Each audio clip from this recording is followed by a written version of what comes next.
আসসালামু আলাইকুম, সবাই কেমন আছেন? নিশ্চয়ই ভালো আছেন। দীর্ঘ তিতিক্ষার পরে, অনেক দিন অপেক্ষার পরে আমার পুরনো সিমটি আমি ফেরত পেলাম। 8 বছর আগে সিমটি বন্ধ হয়ে গেছিল এবং সিমটি ছিল আমার 711 সিরিজের। সেটির জন্য আমি একটা কমপ্লেন করে রাখছিলাম খুলনাতে শিববাড়ির মোড়ে, গ্রামীণের কাস্টমার কেয়ার সেন্টারে।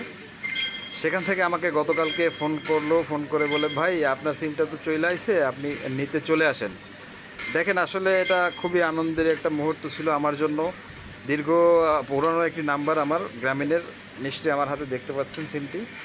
এটা 01711 সিরিজের একটি সিম কার্ড। এটা রিসাইকেলে পড়ে গেছিলো এবং তাদের যে প্রক্রিয়াধীন যে সিস্টেম ছিল সেটা 1 মাসের মতো। সেই 1 মাস পরে আমি আমার সিমটি হাতে পেলাম। ধন্যবাদ জিপি সেন্টারে যারা কর্মরত আছেন, ধন্যবাদ গ্রামীণ ফোনের কোম্পানিকে। অবশ্যই আপনাদের রিসাইকেল হয়ে যাওয়া সিমগুলো ফেরত পেতে পারেন। সেই ক্ষেত্রে আপনাদেরকে কাস্টমার কেয়ার সেন্টারে যেতে হবে এবং কমপ্লেন করতে হবে। তাহলে নিশ্চয়ই আপনারা আপনাদের পুরনো সিমগুলো ফেরত পেতে পারেন, যেমন আমি পাইছি। এই দেখেন, আমার হাতে সিমটি রয়েছে 01711 সিরিজের। ধন্যবাদ সবাইকে। সবাই ভালো থাকবেন, আমার জন্য দোয়া করবেন। অবশ্যই আমার চ্যানেলটি সাবস্ক্রাইব করতে ভুলবেন না। আশা করি দিনটি শুভই যাবে আপনাদের। আসসালামু আলাইকুম।